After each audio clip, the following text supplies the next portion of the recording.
नमस्ते बच्चों। आज हम बात करेंगे कक्षा 10th विषय सामाजिक विज्ञान पार्ट सेकंड भारत में राष्ट्रवाद का उदय। जैसा कि अपन ने फर्स्ट लेसन की बात कर ली थी यूरोप में राष्ट्रवाद का उदय, और यूरोप में राष्ट्रवाद के उदय के अंदर अपन ने जो पढ़ा था वो फर्स्ट में पढ़ा था फ्रांस की क्रांति के बारे में।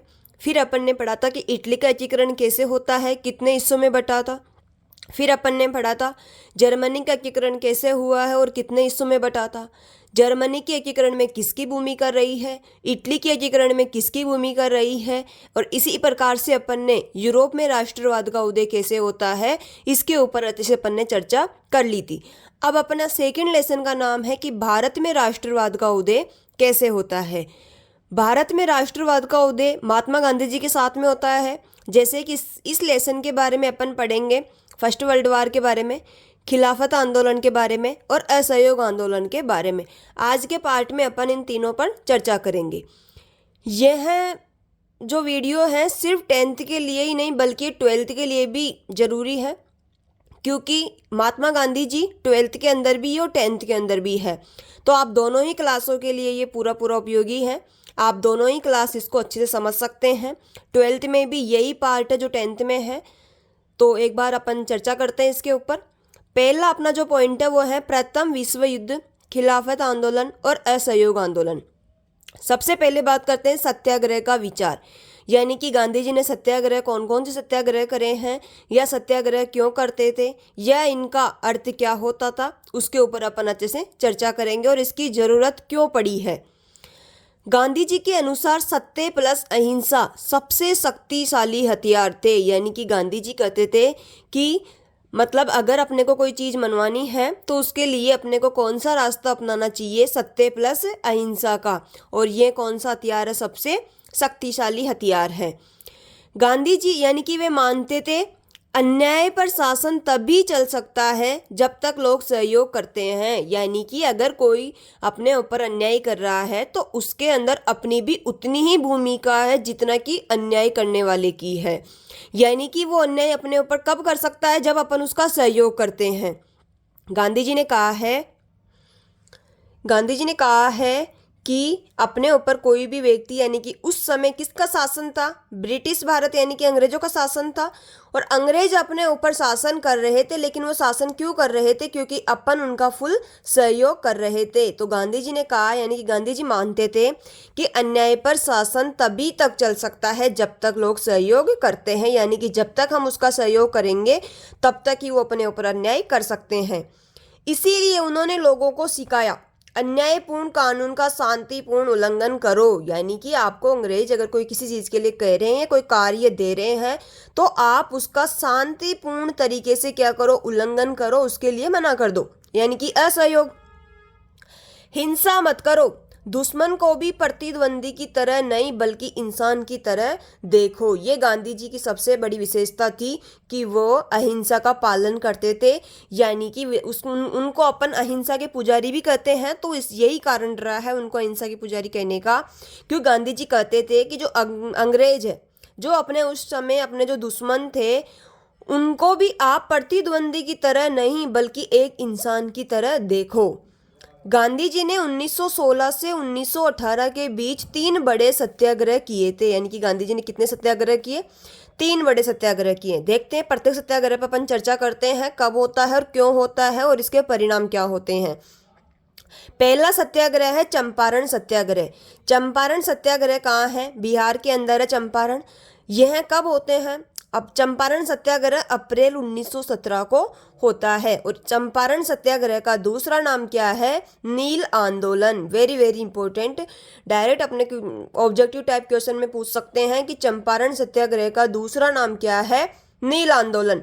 चंपारण सत्याग्रह कब होता है, अप्रैल 1917 में। चंपारण सत्याग्रह होने का कारण क्या है, देखते हैं। गांधी जी के नेतृत्व में बिहार के चंपारण जिले में होता है।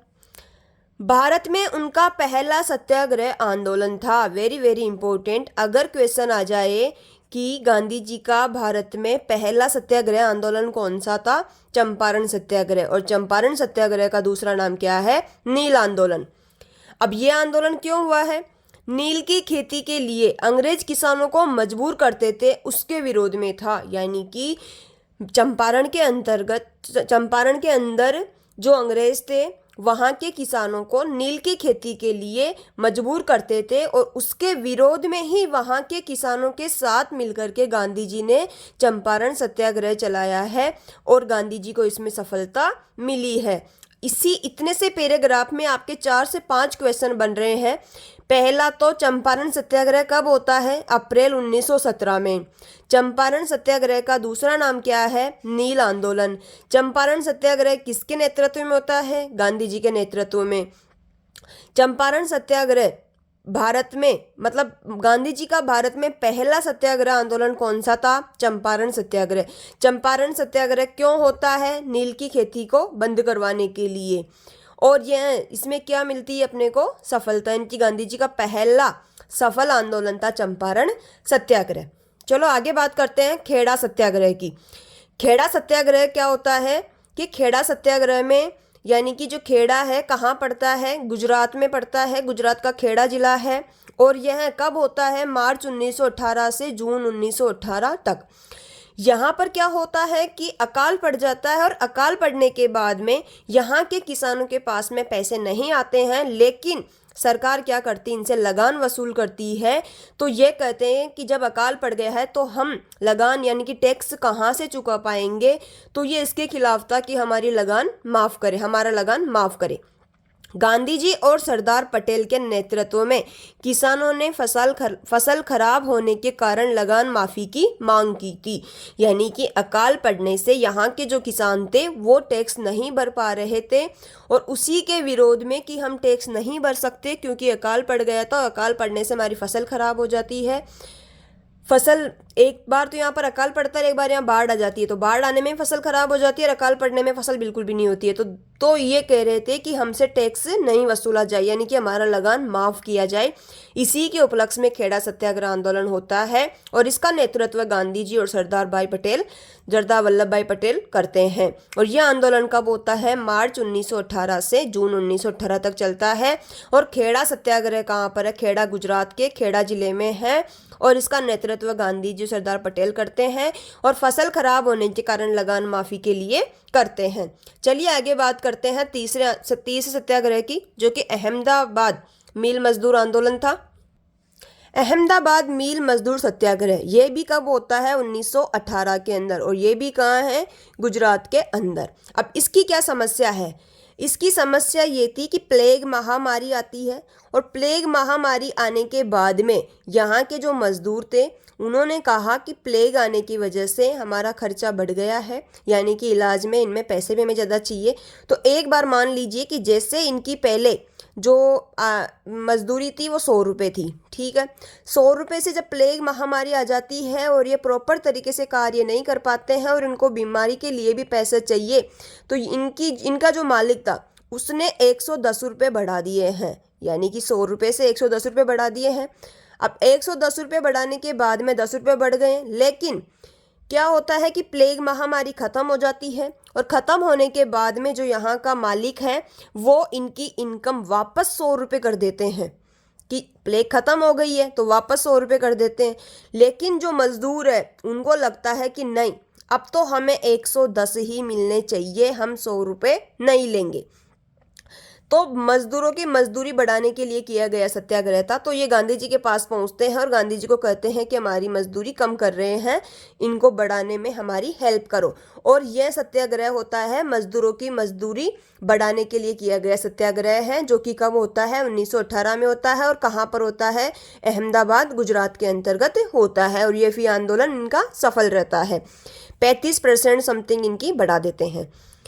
आगे बात करते हैं रोलेट एक्ट। रोलेट एक्ट कब होता है? 1919 के अंदर एक रोलेट एक्ट कानून आता है, इसके बारे में अपन चर्चा करते हैं। अंग्रेजों ने प्रथम विश्व युद्ध के समय बनाए गए कठोर कानूनों को युद्ध खत्म होने के बाद भी लागू रखने का फैसला किया। यानी कि जब फर्स्ट वर्ल्ड वार चल रहा होता है तब यहाँ पर भारत से बहुत सारे सैनिक फर्स्ट वर्ल्ड वार में अंग्रेजों की तरफ से लड़ते हैं और फर्स्ट वर्ल्ड वार जब ख़त्म हो जाता है तब भी वहाँ जो अंग्रेज है यहाँ पर वो कठोर कानूनों को युद्ध खत्म होने के बाद भी लागू रखने का फैसला करते हैं।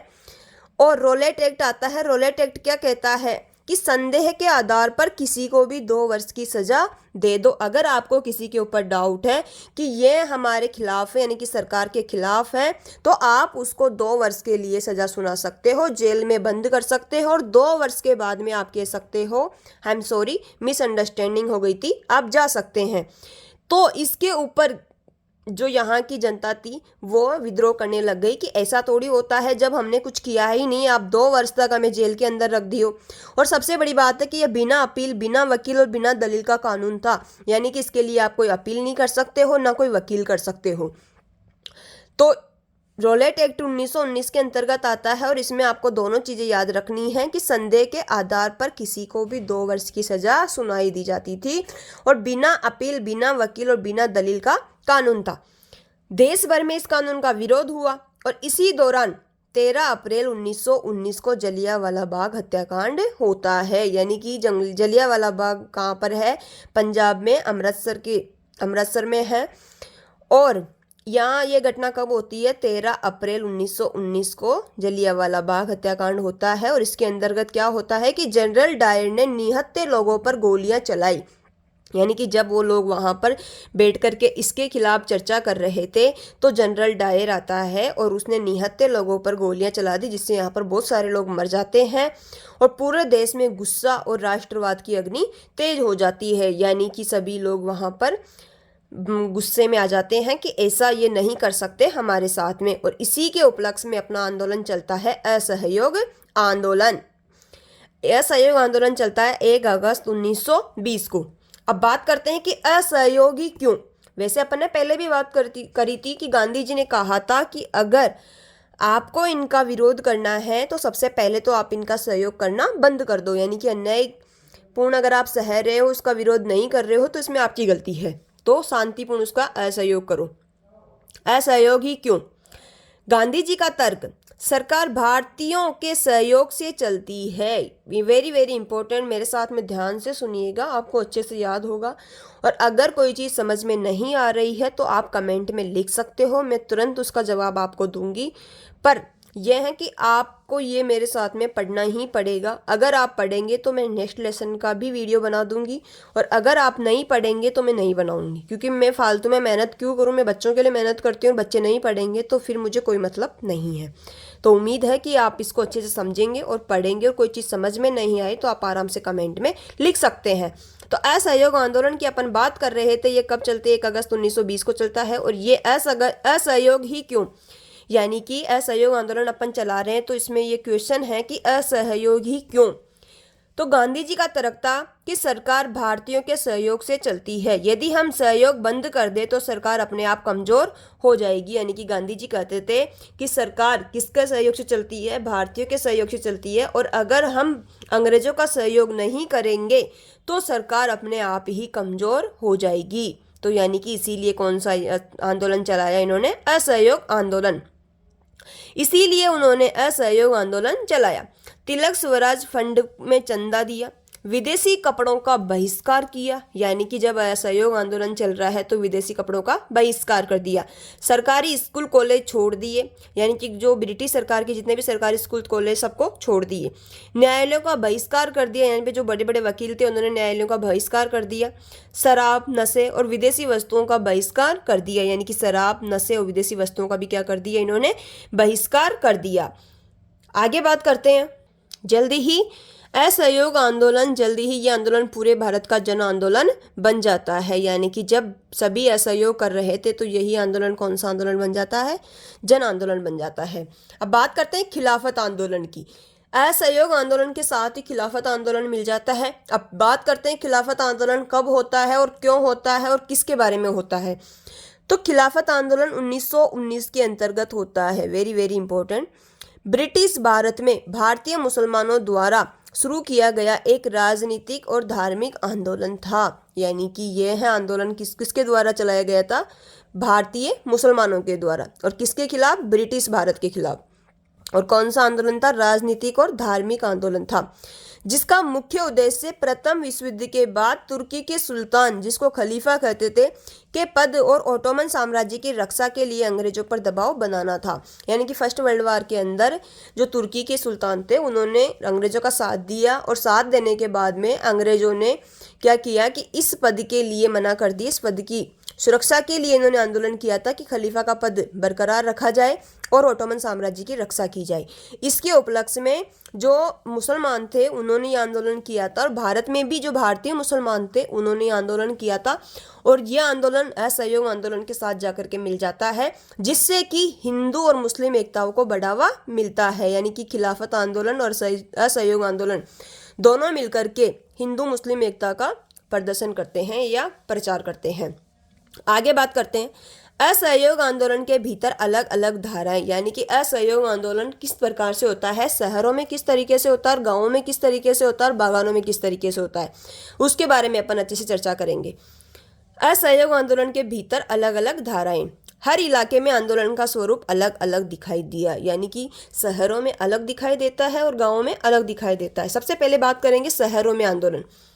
छात्रों ने सरकारी स्कूल कॉलेज छोड़े, नए राष्ट्रीय विद्यालय खोले। यानी कि जो छात्र थे उन्होंने सरकारी स्कूल और कॉलेजों का बहिष्कार कर दिया और नए राष्ट्रीय विद्यालय खोल दिए जो कि प्राइवेट स्कूल थे इनकी। शिक्षकों और वकीलों ने भी सरकारी नौकरी छोड़ दी। शिक्षक और जो वकील थे इन्होंने भी सरकारी स्कूलों में जाना बंद कर दिया और न्यायालयों में जाना बंद कर दिया। तो शिक्षकों और वकीलों ने भी सरकारी नौकरी छोड़ी। मोतीलाल नेहरू जैसे बड़े वकील भी शामिल होते हैं। जो मोतीलाल जी नेहरू थे ये भी इसके अंदर शामिल हो जाते हैं।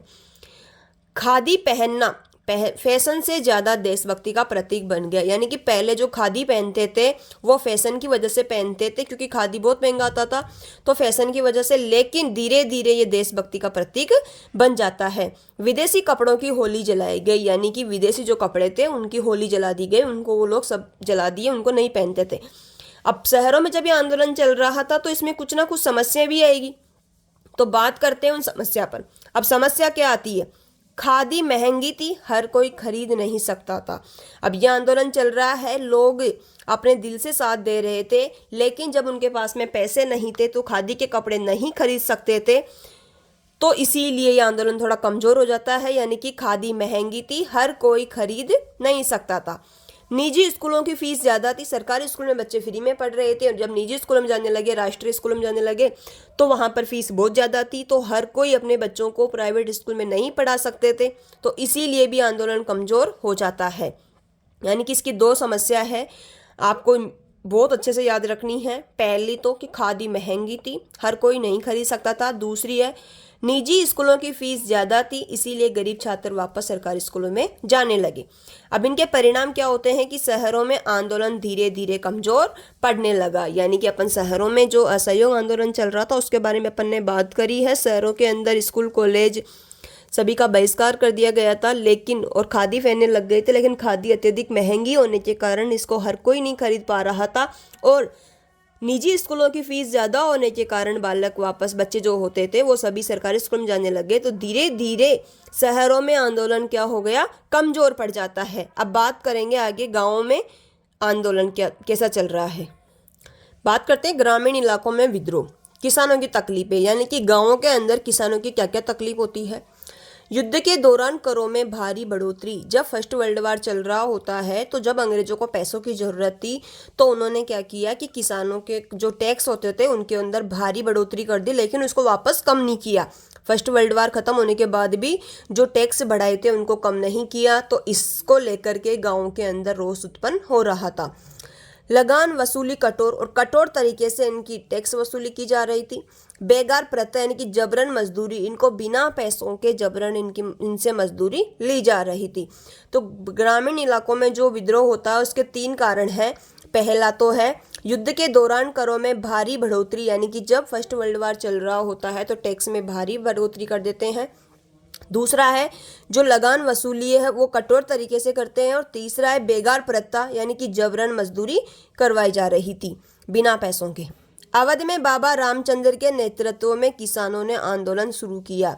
अवध के अंदर बाबा रामचंद्र के नेतृत्व में आंदोलन शुरू होता है और किसानों की मांगे क्या होती है। पहला तो यह है कि लगान हटाया जाए, यानी कि जो ये टैक्स बढ़ा रहे हैं ज़्यादा, उसको कम किया जाए। दूसरी, बेगार प्रथा बंद हो, यानी कि बेगार प्रथा जो जबरन करवाई जा रही है इसको बंद किया जाए। और ज़मीन जबरन न छीनी जाए, यानी कि जो यहाँ पर बड़े बड़े जमींदार होते थे, वो जो गरीब व्यक्ति होते थे, जो किसान होते थे छोटे मोटे, उनसे क्या कर लेते थे कि ज़मीन छीन लेते थे, तो ये नहीं छीनी जाए। किसानों की 3 मांगे हो गई इस आंदोलन के करने की वजह से। जगह लगान घटाया जाए, बेगा प्रथा बंद हो और जमीन जबरन न छीनी जाए, ये इनकी तीनों मांगे हैं और ये तीनों तकलीफें हैं। इनके बारे में भी आपको अच्छे से याद कर लेना है। आगे बात करते हैं, कई जगह किसानों ने जमींदारों की कोठियों पर भी हमला कर दिया, यानी कि जब किसान परेशान हो रहे थे तो उन्होंने क्या किया कि जो जमींदार थे बड़े बड़े, उनके जो कोठियाँ यानी कि जो उनके मकान थे उन पर भी हमला कर दिया। लेकिन गांधी जी ने हिंसा रोकने की कोशिश की, लेकिन गांधी जी नहीं चाहते थे कि इस तरह की कोई हिंसा हो, उन्होंने रोकने की कोशिश करी। अब आगे बात करते हैं बागानों में स्वराज, यानी कि बागानों में असहयोग आंदोलन कैसे चलता है। असम के चाय बागान मजदूर बहुत कठोर कानूनों के तहत काम करते थे, यानी कि असम के अंदर जो चाय बागान थे, चाय बागान मजदूर थे, वो बहुत ही कठोर कानून और नियमों के तहत काम करते थे। इंग्लैंड एमिग्रेशन एक्ट 1859 में, ये आपके क्वेश्चन आ सकता है ऑब्जेक्टिव टाइप में कि इंग्लैंड एमिग्रेशन एक्ट कब पारित होता है, 1859 के अंदर। मजदूर बिना अनुमति बागान छोड़ नहीं सकते थे। अब इस एक्ट के तहत कोई भी मजदूर बिना अनुमति के बागान नहीं छोड़ सकते थे और अंग्रेज उनको अनुमति देते नहीं थे। तो किसान तो दोनों तरफ से परेशान थे, पहले तो उनसे कठोर कानूनों के तहत कार्य करवाए जा रहे थे, दूसरी तरफ की वो ये छोड़ भी नहीं सकते थे और छोड़ने के लिए इससे अनुमति लेनी पड़ती थी, ये अनुमति देता नहीं था। तो यह आपको याद रखना है कि इंग्लैंड एमिग्रेशन एक्ट कब लागू होता है, 1859 के अंदर। जब स्वराज की खबर यानी कि असहयोग की खबर आई तो गांवों तक पहुंची तो मजदूरों ने सोचा अब आज़ादी आने वाली है, हम अपने गांव लौट सकते हैं। जब ये मजदूर वहां पर काम कर रहे थे, इनके पास में खबर पहुंचती है कि अब स्वराज यानी कि खादी के कपड़े वगैरह इनको दे रहे हैं, तो अब स्वराज की खबर आई गाँव तक, तो उन्होंने सोचा कि अब आज़ादी आने वाली है, हम अपने गाँव लौट सकते हैं। हजारों मजदूर बागान छोड़कर अपने घरों की ओर पैदल चल पड़े। जैसे ही उनके पास में खबर आती है वो बागान छोड़ देते हैं और अपने घरों की तरफ पैदल चल पड़ते हैं। कई जगह पुलिस से भिड़ंत हुई, आंदोलन हिंसक हो गया और वो हर जगह पुलिस से भिड़ते भिड़ते आंदोलन को हिंसक बनाते गए। अब आगे बात करते हैं, अपन ने असहयोग आंदोलन की पूरी बात कर ली है। आगे बात करते हैं, चोरी चोरा कांड होता है जहां पर गांधी जी असहयोग आंदोलन को वापस ले लेते हैं। तो चोरी चोरा कांड की अपन बात करते हैं। चोरी चोरा कांड होता है 4 फरवरी 1922 को। चोरी चोरा स्थान कहाँ है, यूपी के गोरखपुर जिले में, यानी कि उत्तर प्रदेश के गोरखपुर जिले के अंदर चोरी चोरा स्थान होता है। और ये कब होती है, 4 फरवरी 1922 को। असहयोग आंदोलन के दौरान प्रदर्शनकारी भीड़ ने एक पुलिस चौकी में आग लगा दी थी, जिसमें 22 पुलिसकर्मी मारे गए, जिसके कारण गांधी जी ने यह हिंसात्मक घटना देखकर असहयोग आंदोलन को तुरंत वापस ले लिया। यानी कि चोरी चोरा कांड हो जाता है 4 फरवरी 1922 को, उत्तर प्रदेश के गोरखपुर जिले के अंदर होता है। और असहयोग आंदोलन के दौरान जो प्रदर्शनकारी भीड़ थी उन्होंने एक पुलिस चौकी में आग लगा दी थी। इसमें होता यह है कि जो प्रदर्शनकारी भीड़ हो शांतिपूर्वक आराम से अपना प्रदर्शन कर रही थी, हड़ताल कर रही थी, लेकिन जो अंदर पुलिसकर्मी थे उन्होंने उनके ऊपर गोलियां चला दी। गोलियां चलाने के बाद में उनके अंदर गुस्सा आ गया और गुस्सा आने के बाद में उन्होंने पुलिस थाने में आग लगा दी। आग लगाने के बाद में 22 पुलिसकर्मी मारे गए हैं, जिसके कारण गांधी जी, क्योंकि गांधी जी अहिंसा के पुजारी थे, यहाँ पर हिंसा हो गई तो उन्होंने ये आंदोलन वापस ले लिया। इससे सभी जो बड़े बड़े नेता थे वो नाराज हुए हैं, क्योंकि वो चाहते थे कि बस आज़ादी हमें मिलने ही वाली थी, लेकिन गांधी जी ने वापस ले लिया। तो इससे गांधी जी से बहुत सारे जो बड़े बड़े नेता थे वो भी नाराज हुए थे, लेकिन गांधी जी ठहरे अहिंसा के पुजारी और हिंसा होते ही वह बहुत ही ज़्यादा भावुक हो गए और उन्होंने आंदोलन को वापस ले लिया, क्योंकि उन्होंने पहले ही कहा था कि आप आपके दुश्मन को भी प्रतिद्वंदी नहीं एक इंसान की तरह देखे। तो ये रही अपनी आज का पहला पार्ट। ये लेसन कम से भी कम 40 पेज का है, उसको मैंने 6 से 7 पेज में समेट दिया है। एक पार्ट की अपन बात कर ली है, अब थोड़ा सा ज़्यादा नहीं बचा, इसके अंदर थोड़ा बचा है। उसके सेकंड पार्ट की बात अपन जब आपको कंप्लीट याद हो जाएगा उसके बाद में आप मुझे कमेंट कर दीजिएगा, मैं सेकंड पार्ट डाल दूँगी। Thank you.